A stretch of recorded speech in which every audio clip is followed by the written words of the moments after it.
Suara diaspora Aceh di Swedia pada peringatan tragedi Arakundo di Copenhagen, Denmark oleh Asnawi Ali, vlogger Aceh, Atakana TV di Swedia.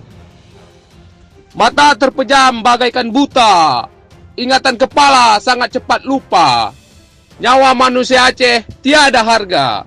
Mengapa kita terus berpura-pura? 16 tahun lebih sudah lamanya. Perdamaian itu omong kosong belaka. Mengapa kita masih menutup mata melihat kezaliman militer Indonesia? Jenderal Prabowo CS, jangan pernah kau lupa. Dia itu Jenderal Sipai, asal dari Jawa. Ketika operasi militer bagaikan durjana. Dia bekerja sama dengan penguasa. Kini hidup dia sangat bahagia. Bahkan Prabowo CS bagian dari penguasa. Tidak tersentuh hukum sedikit pun juga. Karena kasih uang habis perkara. Bila Prabowo CS sudah bersama penguasa, mungkinkah pengadilan itu akan ada? Itulah taktik politik Sipai Jawa. Korban konflik Aceh sudah dilupa. Pengkhianat itu ada di mana-mana.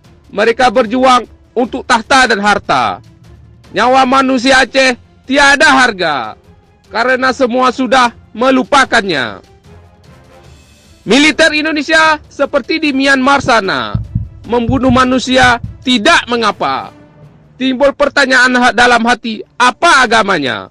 Rupanya mirip PKI, hampir tiada beda. Bukan hanya Aceh, ternyata juga di Papua. Perilaku militer Indonesia mayoritasnya sama. Dari prajurit hingga jenderalnya, mereka dikenal pelanggar hak asasi manusia. Oleh karena itu, orang Aceh sedunia, jangan pernah lupa untuk berusaha. Berjuang itu kewajiban kita semua, demi Aceh mulia dan juga merdeka.